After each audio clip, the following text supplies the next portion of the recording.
Meet Enoch. He's a pretty happy guy. And I'd be pretty happy too if this was the first time that my community had just gained access to fresh water. Enoch's from the country of Malawi, this small sliver of a country in southern Africa, known as the warm heart of Africa. Over the past 10 years, 5 million more people like Enoch in Malawi have gained access to fresh water. But what's unfortunate is that this picture is a lie. And I'll come back to that in a second. 10 years ago, 2 Waterloo engineers sparked a movement across Canada called Engineers Without Borders. And this movement was based on the concept that it was completely unacceptable that 5 million people in Malawi did not have access to fresh water, when us engineers back in Canada were working on problems such as making a photocopier increase its speed from 149 pages a minute to 151 pages per minute. We needed to work on problems that mattered.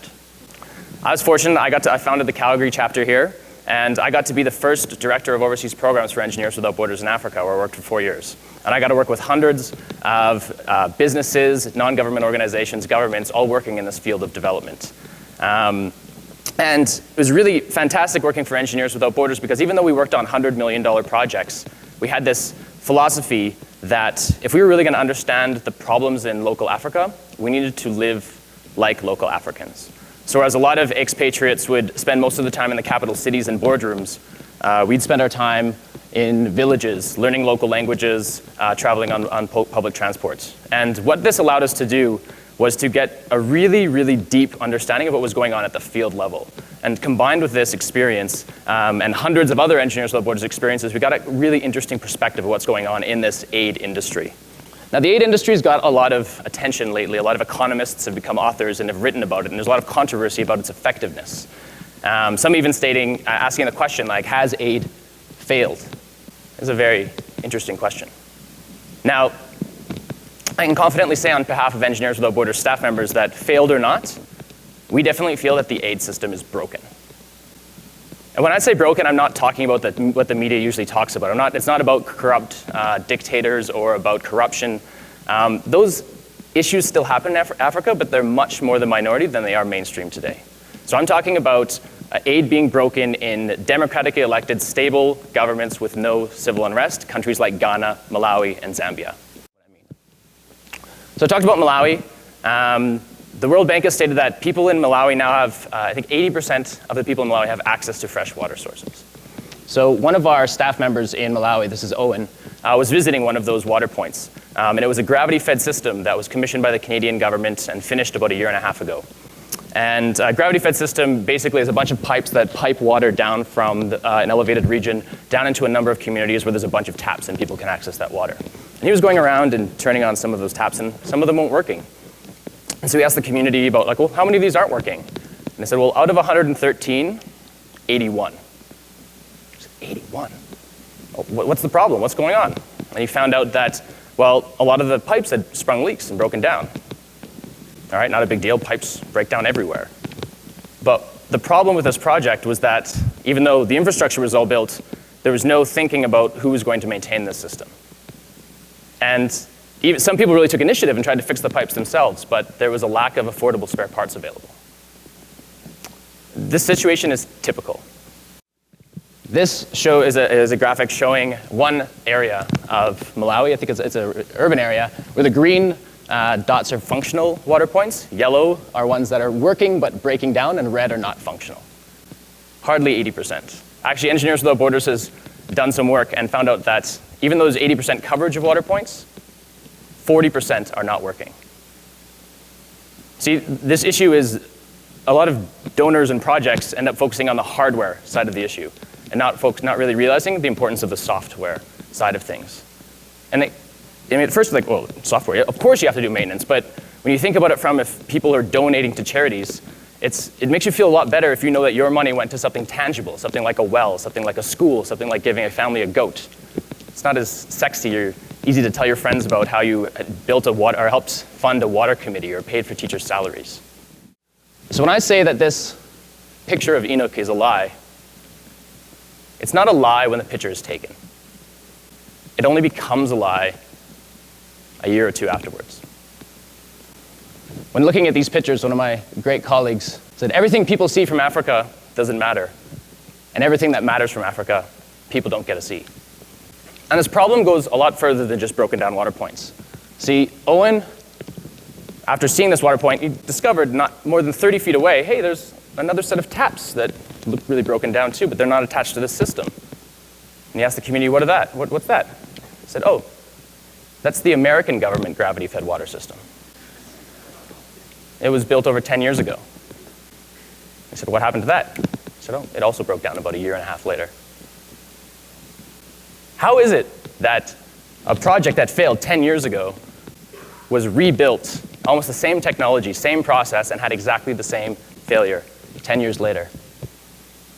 I've recently joined a startup company that sells goods online, a lot of them from Africa, fair trade goods, sort of ethical goods, sort of like the ethical eBay or Amazon. And what we've learned as being a private sector startup is that if we don't serve our customers and we don't provide them a product that they need, they won't buy it. And then if we don't innovate and change and adapt to their needs, we go out of business. So they have a power to hold us accountable.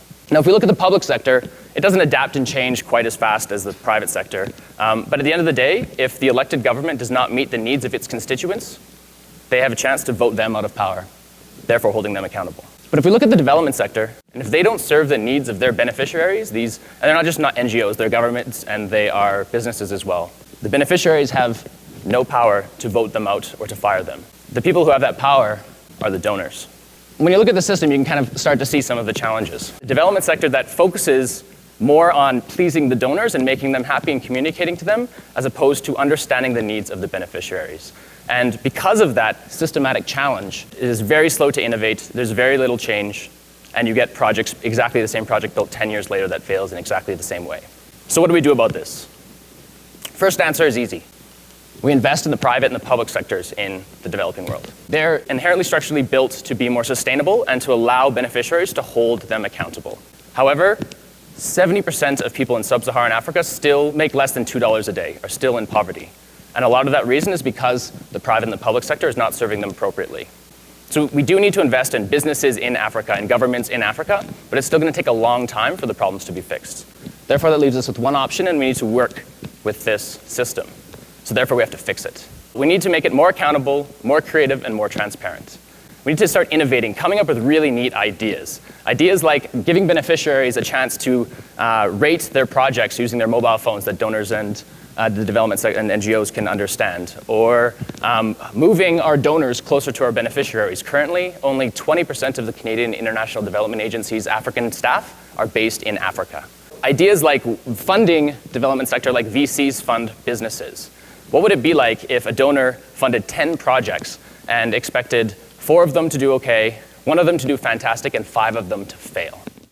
And not all of the solutions need to be that complex.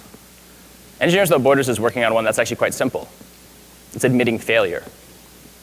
My first project with Engineers Without Borders was in India. I worked with a bunch of schools, the poorest schools in India, the untouchable caste. This is Vani.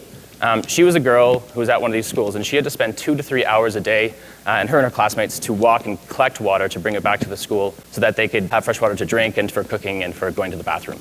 My job as an Engineers Without Borders was to help solve this problem. And so I worked with the communities, and we came up with these rainwater harvesting solutions to collect water from the rooftops during the monsoons, bring them through gutters, filter them, and store them for the dry season. I worked there for a number of months, and by the time I left, we had the project funded, and there is being implemented. I returned back home to Canada, almost a hero. People, my friends and family were like, wow, it's fantastic. You gave up your job in the oil and gas sector to go volunteer in India. That's really inspiring. A year later, I contacted my NGO to see how everything was going with the rainwater harvesting systems. And they told me that not a single one was still operating. The reason was because a lot of them hadn't been built, but some of them had broken down because there was no maintenance schedule put in place. I'd made the exact same mistake that I criticized earlier. When I thought of my friends and family back home who thought I was such a hero, I felt like an imposter. I thought of Vani. I didn't help her at all. So admitting failure is actually quite hard, and I didn't tell many people about this. And one of the only things that helped me feel better about this, and it's a bit of a shame to say this, was that I started to learn that other people in Engineers Without Borders had failed too. But Engineers Without Borders had this culture of embracing failure openly and letting us talk about it. And it was only through a bunch of us talking about failure that we really got to see we're making a lot of mistakes, and we got to see we're making the same mistakes, and we can actually learn from these mistakes. And we started to innovate, and we started to change. Engineers Without Borders is drastically different now, 10 years later, than what we thought engineers should be doing in development. We don't build water points anymore. Actually, as a matter of fact, we don't build anything other than spreadsheets. We now have this innovative marketing campaign, Sponsor an African Spreadsheet, because we understand that the problems are not hardware problems. It's all about that software side of things. But it's a really hard concept to get across to people. People still want to fund wells in schools. But it's really about the software side of things. And it's a lot longer process to fund those things. And it's not sexy, but it works. So the next thing that happened is our staff members were really excited about sharing this failure internally, but we still were not doing a good job of letting other people know. And some of our very courageous field staff were really getting upset at the management because other projects were going to make the same failures and they weren't learning. And so they pushed our management staff, and we were nervous about it, about publishing our failures. But for the last 3 years, Engineers Without Borders has published an annual failure report, citing our biggest failures. At first, everyone asked, well, how did your donors think? And I think, how did my donors, how would they feel if they knew that the money that they had spent and saved up and generously donated had no impact? I mean, it's tough. And our donors felt that too.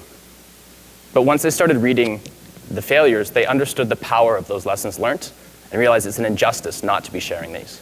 Then we realized that reports, not everyone reads reports. So we built a website, admittingfailure.com. And this is for all organizations to come and start admitting their failures and to start having a discussion about failure. The concept is catching on. Harvard Business Review just last month published their first review focused on failure. 2 big companies lately have also dealt with failure. I've been talking to my friends in other sectors, and they're like, oh, it's not just the development sector that has this challenge. It's across a lot of other sectors, and 2 companies have had a lot of big failures lately. What's interesting about them is that one of them publicly admitted their failure and talked about what they learned from it and what they're going to do next time. The other one kind of tried to not talk about it at all. I think it'll be an interesting looking forward to see which of those strategies works going. I'd like to ask people to, first of all, think about how does your organization think about and share failure? Maybe ask the person next to you, because I think it generates some really interesting conversations. And lastly, I'd like to turn back to this question that was asked, has aid failed? I think I'll say that for me, the answer is yes, but only because it hasn't failed enough. Thank you.